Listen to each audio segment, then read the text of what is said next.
So we need to prove the following. Let us begin our problem from the left hand side. So here we have in the numerator a difference of two sine function. We have sine of 9a minus sine of 7a. And then in the denominator we have difference of two cosine function. We have cosine of 7a minus cosine of 9a. So what we'll do here is we'll use the transformation formula. So in the transformation formula, if we have the difference of the sine function, that's simply the product of the cosine function and sine function. And if we have the difference of the cosine function, that transforms into a product of two cosine function. We will employ this formula here.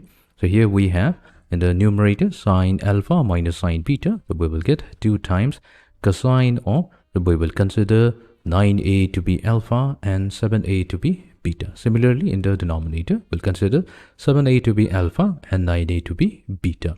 Now let's apply the formula. Now we will get cosine of alpha plus beta. So we have 9a plus 7a divided by 2 multiplied to sine of angle 9a. So that's alpha minus beta. Beta is 7a divided by 2 whole divided by, we get 2 times sine of, now we have alpha plus beta, so that's 7a plus 9a divided by 2 multiplied to sine of, now we have beta minus alpha. So you have to be a little bit careful here. So beta is 9a, so we have 9a minus 7a divided by 2.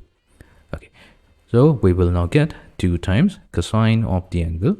So 9a plus 7a, that's 16a. So 16 divided by 2 is 8. So we'll get 8a multiplied to sine of angle. So 9a minus 7a, that's 2a. 2a over 2 is going to be simply a. Divided by 2 times sine of, so we'll get 8a multiplied to sine of angle a. Now we can factor out 2 from both the numerator and the denominator as well as sine a. We are left with cosine of 8a over sine of 8a, and this ratio cosine over sine is nothing but the cotangent function. So we get cotangent of 8a because the angle are exactly the same, that's 8a. So this is the expression on the right hand side. Therefore, we have successfully showed that the left hand side of the given expression that's equals to cotangent of a on the right hand side, hence proved.